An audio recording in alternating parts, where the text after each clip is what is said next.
नमस्कार, मैं चंदन कुमार शिक्षा और संस्कार यूट्यूब चैनल पर आपका हार्दिक अभिनंदन करता हूं, स्वागत करता हूं।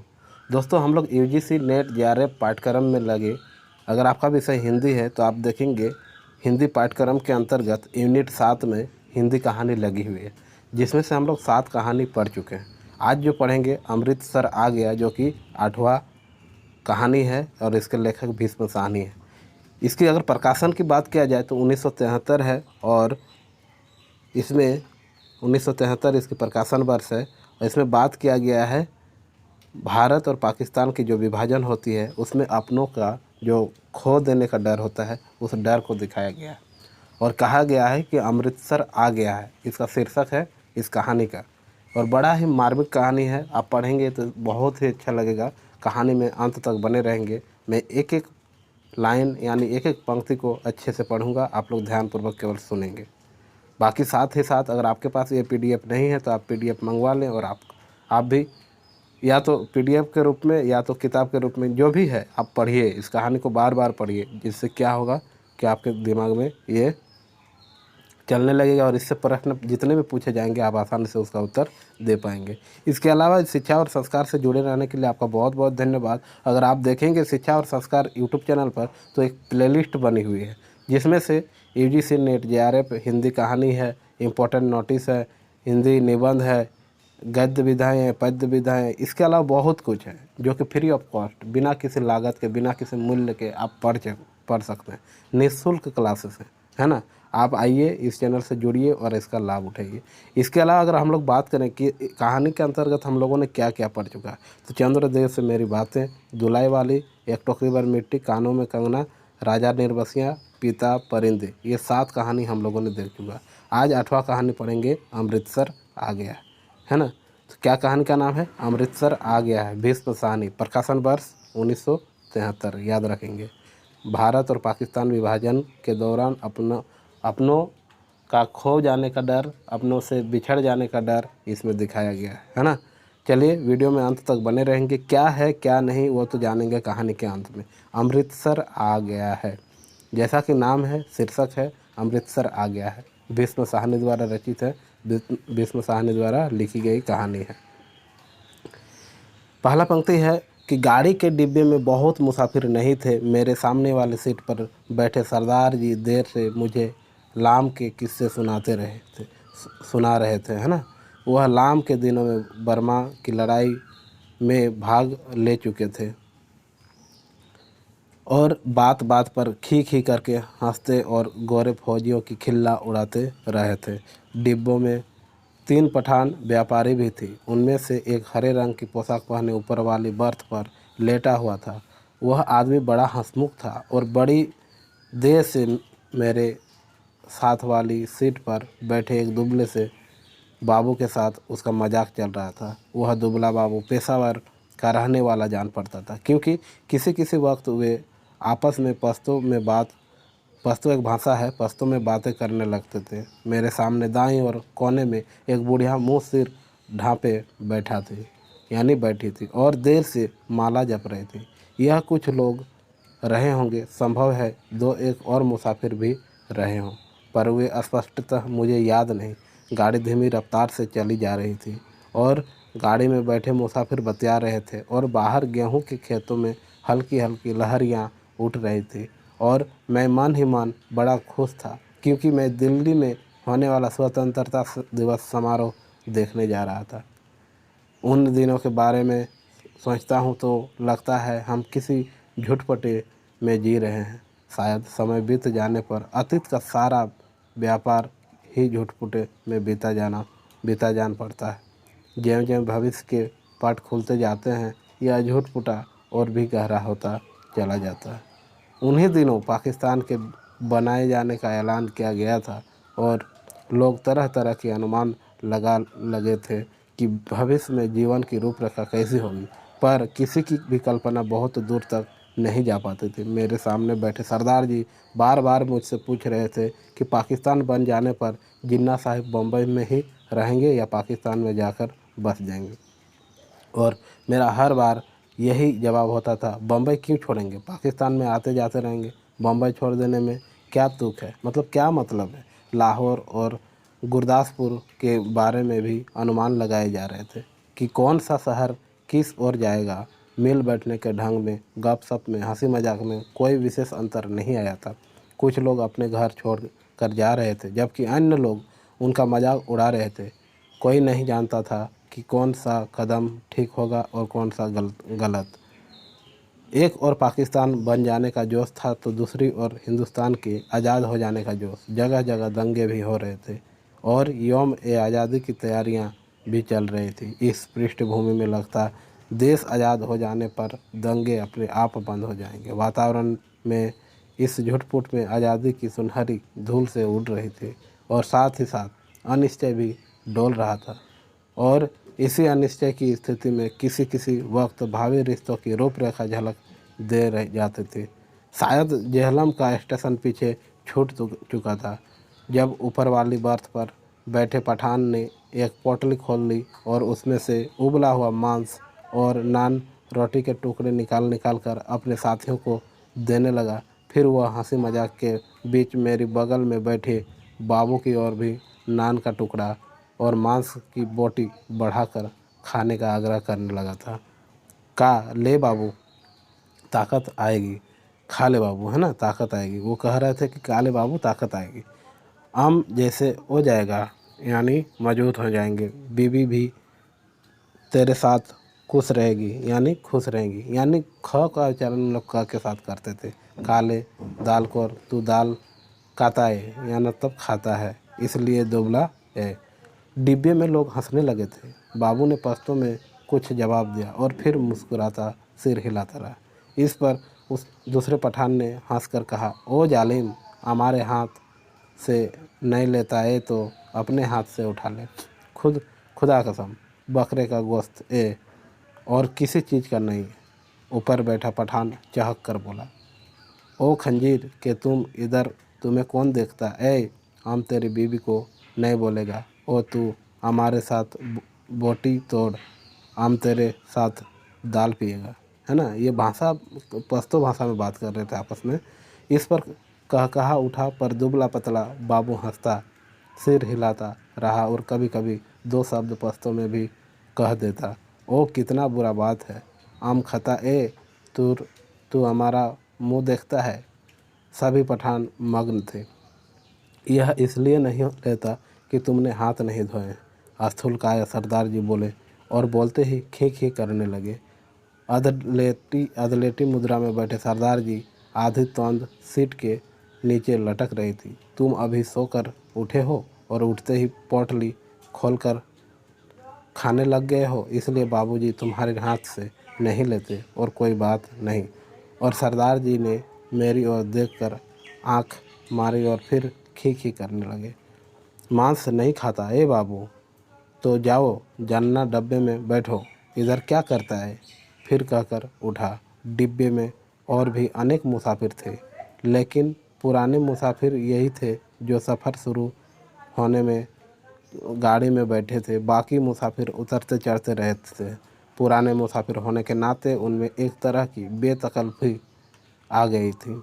और इधर आकर बैठो, तुम हमारे साथ बैठो, आओ जालिम, किस्सा खाने की बात करेंगे, है ना। तभी किसी स्टेशन पर गाड़ी रुकी थी और नए मुसाफिर का रेला अंदर आ गया था। बहुत से मुसाफिर एक साथ अंदर घुसते चले आए थे। कौन सा स्टेशन है? किसी ने पूछा। वजीराबाद है शायद। मैंने बाहर की ओर देख कर कहा। गाड़ी वहाँ थोड़ी देर के लिए खड़ी रही, पर छूटने से पहले एक छोटी सी घटना घटी। एक आदमी साथ वाले डिब्बे में से पानी लेने उतरा और नल पर जाकर पानी लोटे में भर रहा था। तभी वह भागकर अपने डिब्बे की ओर लौट आया। छलछलाते लोटे में से पानी गिर रहा था, लेकिन जिस ढंग से वह भागा था उसी ने बहुत कुछ बता दिया था। नल पर खड़े और लोग भी 3-4 आदमी रहे होंगे, इधर उधर अपने डिब्बे की ओर भाग गए थे। इस तरह घबरा कर भागते लोगों को मैं देख चुका था। देखते ही देखते प्लेटफॉर्म खाली हो गया, मगर डिब्बे के अंदर अभी भी हंसी मजाक चल रहा था। कहीं कोई गड़बड़ है?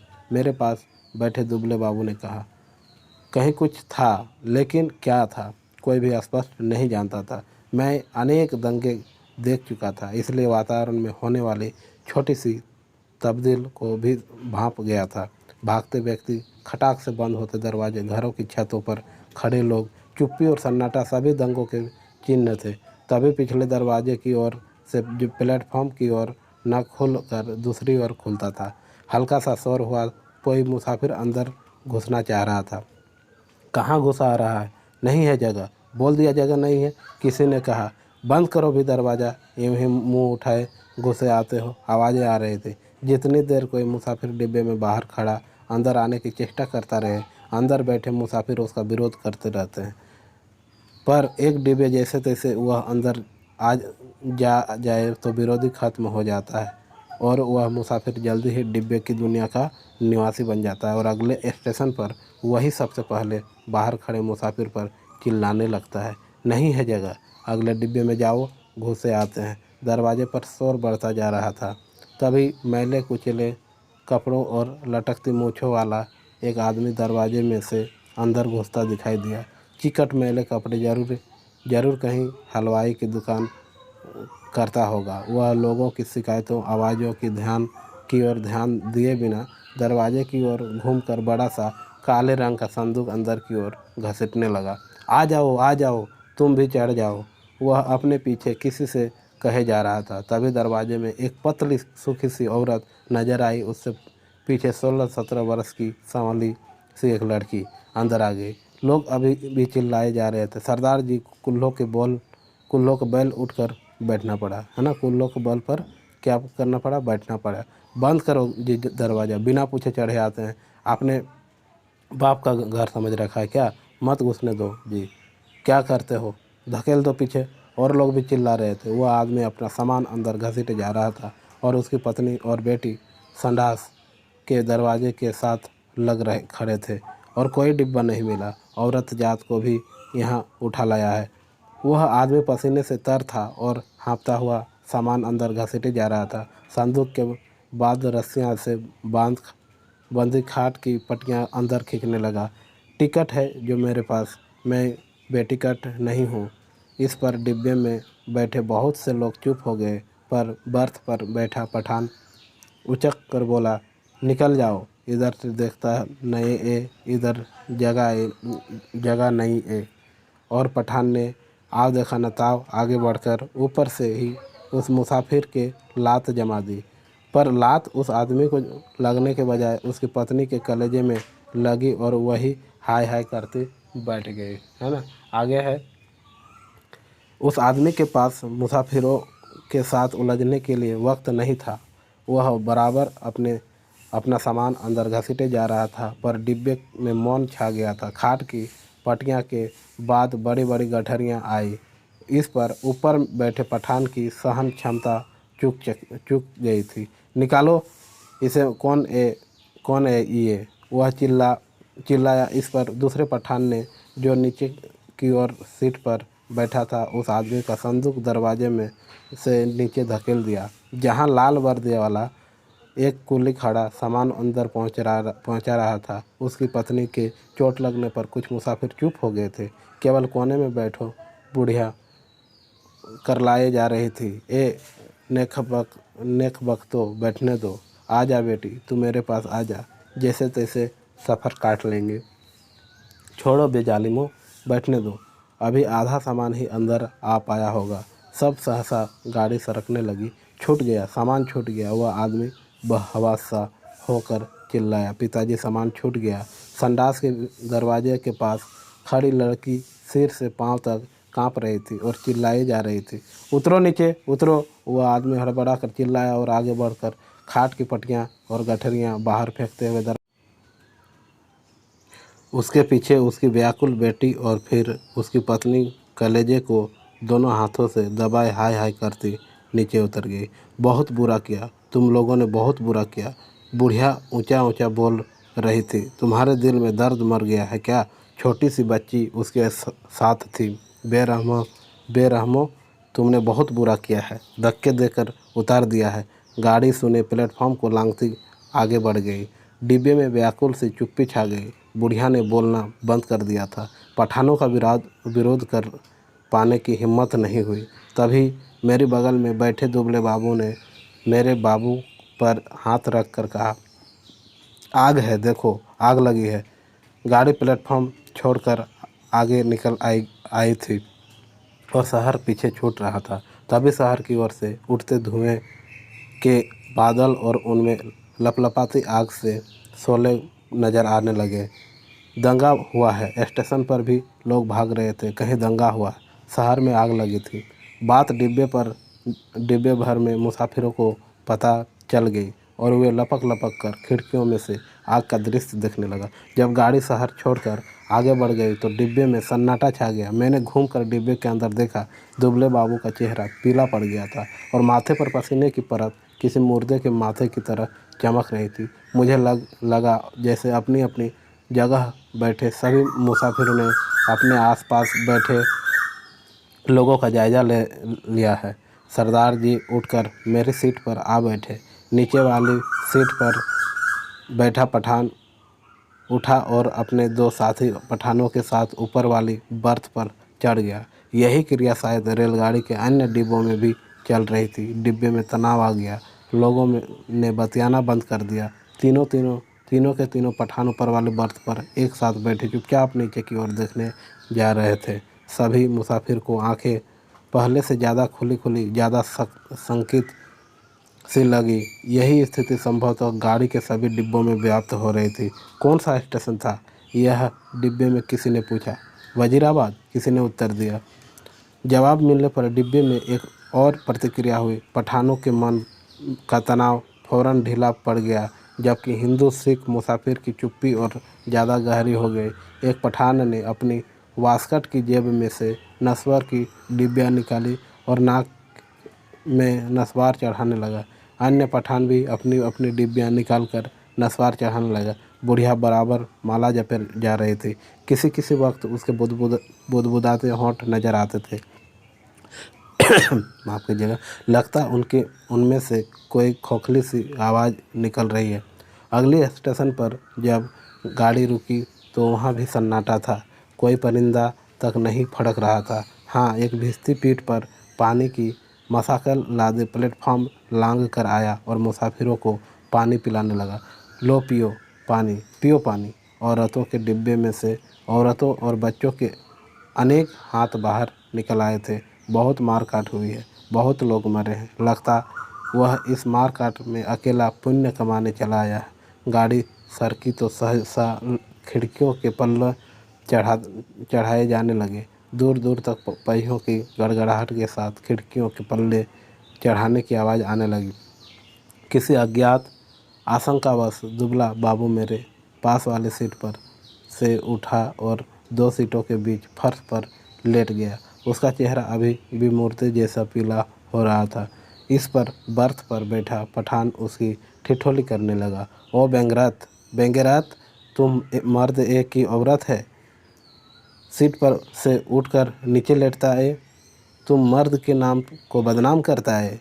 वह बोल रहा था और बार बार हंसे जा रहा था। फिर वह उससे पश्तो में कुछ कहने लगा। बाबू चुप बना लेटा रहा। अन्य सभी मुसाफिर चुप थे। डिब्बे का वातावरण बोझिल बना हुआ था। ऐसे आदमी को अब डिब्बे में नहीं बैठने देगा। ओ बाबू, अगले स्टेशन पर उतर जाओ और जानना डिब्बे में बैठो, यानी दूसरे डिब्बे में बैठ जाओ। मगर बाबू की हाजिर जवाबी अपने कंठ में सूख चली थी। हकलाकर चुप हो रहा था, पर थोड़ी देर बाद वह अपने आप उठकर सीट पर जा बैठा और देर तक अपने कपड़ों की धूल झाड़ता रहा। वह क्यों उठकर फर्श पर लेट गया था? शायद उसे डर था कि बाहर से गाड़ी पर पथराव होगा या गोली चलेगी। शायद इसी कारण खिड़कियों के पल्ले चढ़ाए जा रहे थे। कुछ भी कहना कठिन था। मुमकिन है किसी एक मुसाफिर ने किसी कारण से खिड़की का पल्ला चढ़ाया हो। उसकी देखा देखी बिना सोचे समझे धड़ाधड़ खिड़कियों के पल्ले चढ़ाए जाने लगे थे। बोझिल अनिश्चित से वातावरण में सफ़र काटने लगा। रात गहराने लगी थी। डिब्बे के मुसाफिर स्तब्ध और संकित ज्यों के त्यों बैठे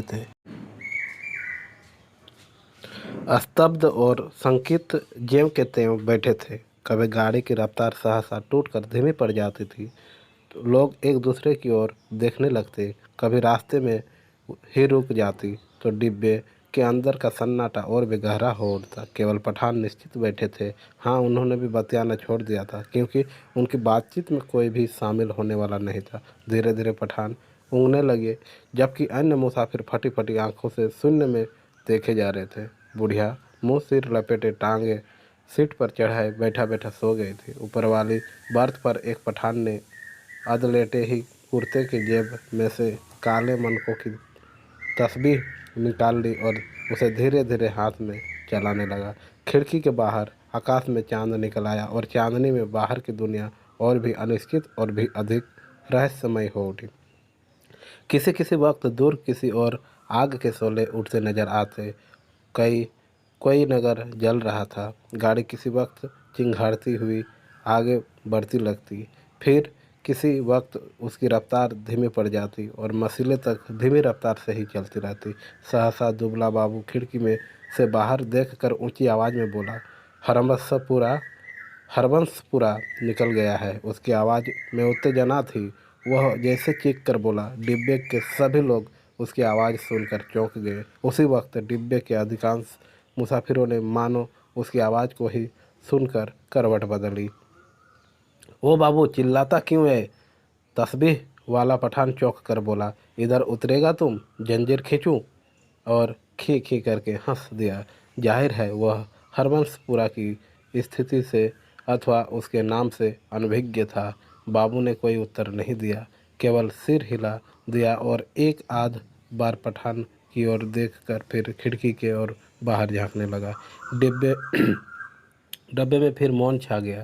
तभी इंजन ने सीटी दी और उसकी एकरस रफ्तार टूट गई। थोड़ी ही देर बाद खटाक सा शब्द भी हुआ। शायद गाड़ी ने लाइन बदल ली। बाबू ने झांक कर उस दिशा में देखा जिस ओर गाड़ी बढ़ी जा रही थी। शहर आ गया। वह फिर ऊंची आवाज़ में चिल्लाया, अमृतसर आ गया है। उसने फिर से कहा और उछलकर खड़ा हो गया और ऊपर वाले बर्थ पर लेटे पठान को संबोधित करते चिल्लाया, ओबे पठान के बच्चे, नीचे उतर, तेरी माँ की नीचे उतर, तेरी उस पठान बनाने वाले की। मैं तो खैर नहीं तुम्हारा, है ना। इस प्रकार के गाली गलौज करने लगे। बाबू चिल्लाने लगा और चीख चीख कर गालियाँ बकने लगा। तस्बीह वाले पठान ने करवट बदली और बाबू की ओर देखकर बोला, ओ क्या ए बाबू, हमको कुछ बोला?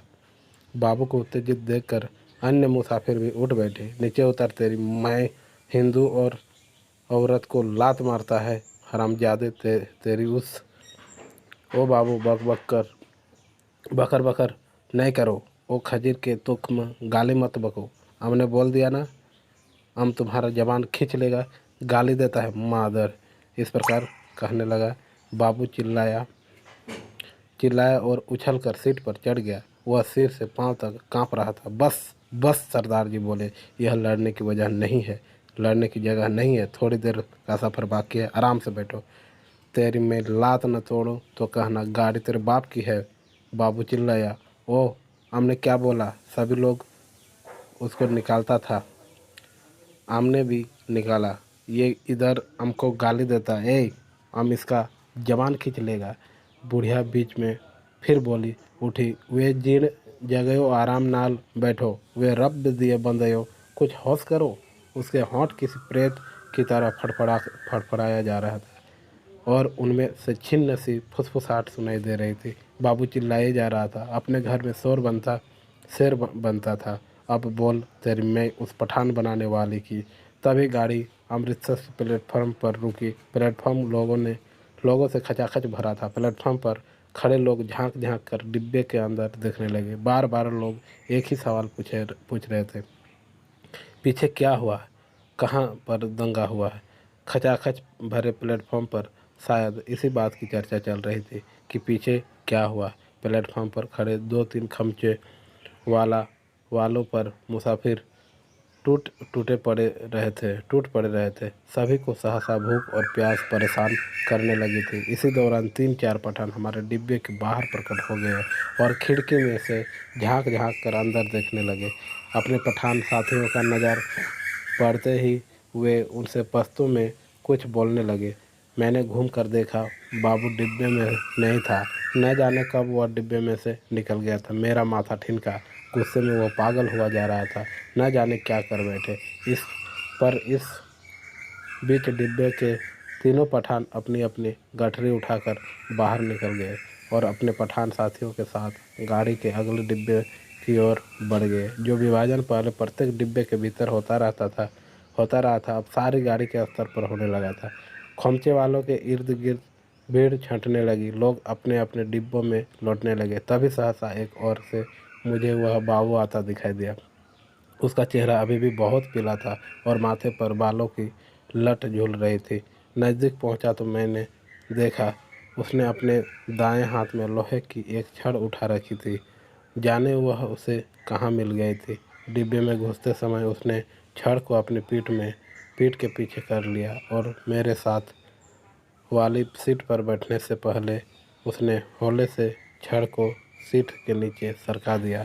सीट पर बैठते ही उसकी आंखें पठान को देख पाने के लिए ऊपर को उठी, पर डिब्बे में पठानों को न पाकर वह हड़बड़ाकर चारों ओर देखने लगा। निकल गए हरामी मादर, सब के सब निकल गए। फिर वह सिटपिटाकर उठ खड़ा हुआ, चिल्लाकर बोला, तुमने उन्हें जाने क्यों दिया? तुम सब नामर्द हो बुजदिल। पर गाड़ी में भीड़ बहुत थी। बहुत से नए मुसाफिर आ गए थे। किसी ने उसकी ओर विशेष ध्यान नहीं दिया। गाड़ी सरकने लगी तो वह फिर मेरी वाली सीट पर आ बैठा। वह बड़ा उत्तेजित था और बराबर बड़बड़ाए जा रहा था। धीरे धीरे हिचकोले खाते गाड़ी आगे बढ़ने लगी। डिब्बे में पुराने मुसाफिर ने भरपेट पूरियां खा ली थी और पानी पी लिया था और गाड़ी उस इलाके में आगे बढ़ने लगी जहां उनके जान माल को खतरा नहीं था। नए मुसाफिर बतिया रहे थे। धीरे धीरे गाड़ी में फिर समतल गति से चलने लगी थी। कुछ ही देर बाद लोग ऊँघने भी लगे थे, मगर बाबू अभी भी फटी फटी आंखों से सामने की ओर देखे जा रहा था। बार बार मुझसे पूछता था कि पठान डिब्बे में से निकल कर किस ओर को गए हैं। उसके सिर पर जुनून सवार था। गाड़ी के हिचकोले में मैं खुद ऊँघने लगा था। डिब्बे में लेट पाने के लिए जगह नहीं थी। बैठे बैठे ही नींद में मेरा सिर कभी एक ओर को लुढ़क जाता, कभी दूसरी ओर को। किसी किसी वक्त झटके से मेरी नींद टूटती और मुझे सामने की सीट पर अस्त व्यस्त से पड़े सरदार जी के खर्राटे सुनाई देते। अमृतसर पहुंचने के बाद सरदार जी फिर से सामने वाली सीट पर टांगे पसार कर लेट गए थे। डिब्बे में तरह तरह की आड़ी तिरछी मुद्राओं में मुसाफिर पड़े थे। उनकी विभत्स मुद्राओं को देखकर लगता डिब्बा लाशों से भरा है।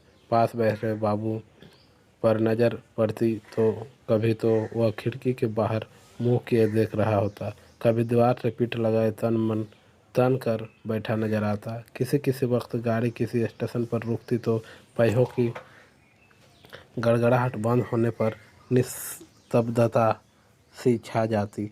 तभी लगता जैसे प्लेटफॉर्म पर कुछ गिरा है या जैसे कुछ मुसाफिर गाड़ी में से उतरा है और मैं झटके से उठकर बैठ जाता।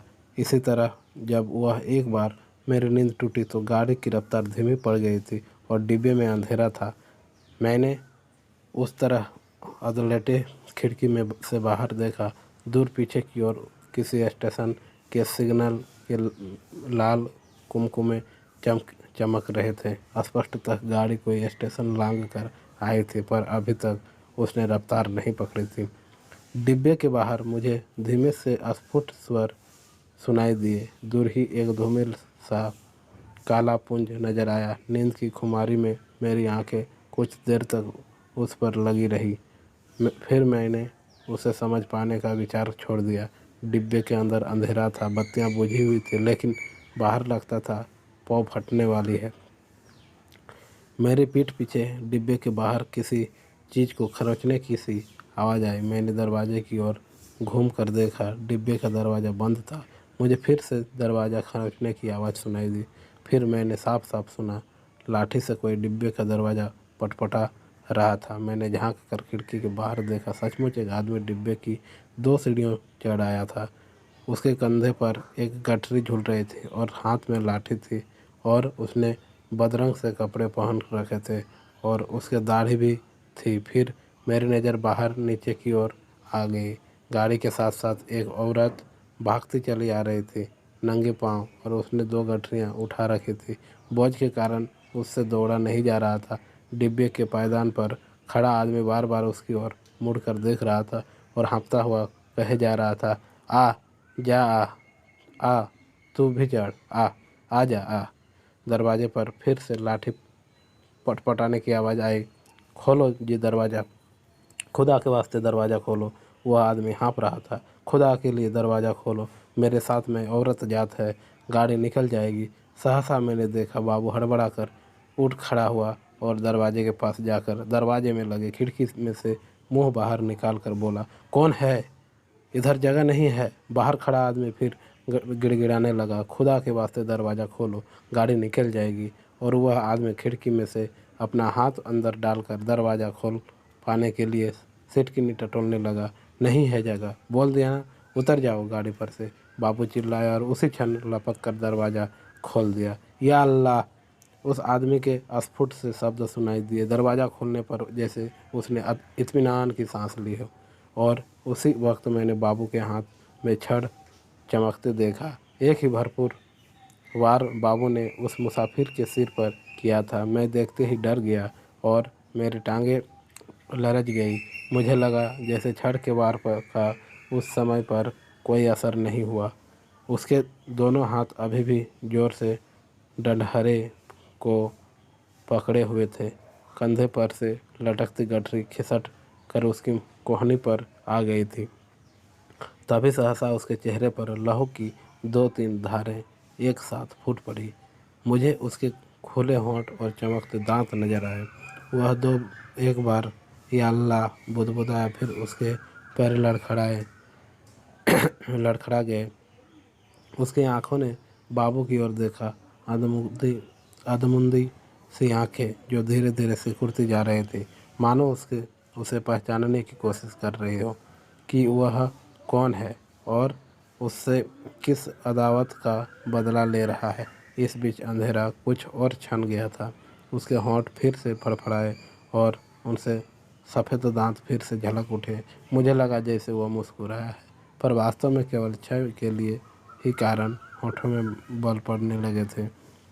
नीचे पटरी के साथ भागती औरत बड़बड़ाए और कोसी जा रही थी। उसे अभी भी मालूम नहीं हो पाया था कि क्या हुआ है। वह अभी भी शायद यह समझ रही थी कि गठरी के कारण उसका पति गाड़ी पर ठीक तरह से चढ़ नहीं पा रहा है, कि उसका पैर जम नहीं पा रहा है। वह गाड़ी के साथ साथ भागती हुई अपनी 2 गठरियों के बावजूद अपने पति के पैर पकड़ पकड़ कर सीढ़ी पर टिकाने की कोशिश कर रही थी। तभी सहसा डंडहरे से उस आदमी के दोनों हाथ छूट गए और वह कटे पेड़ की भांति नीचे जा गिरा।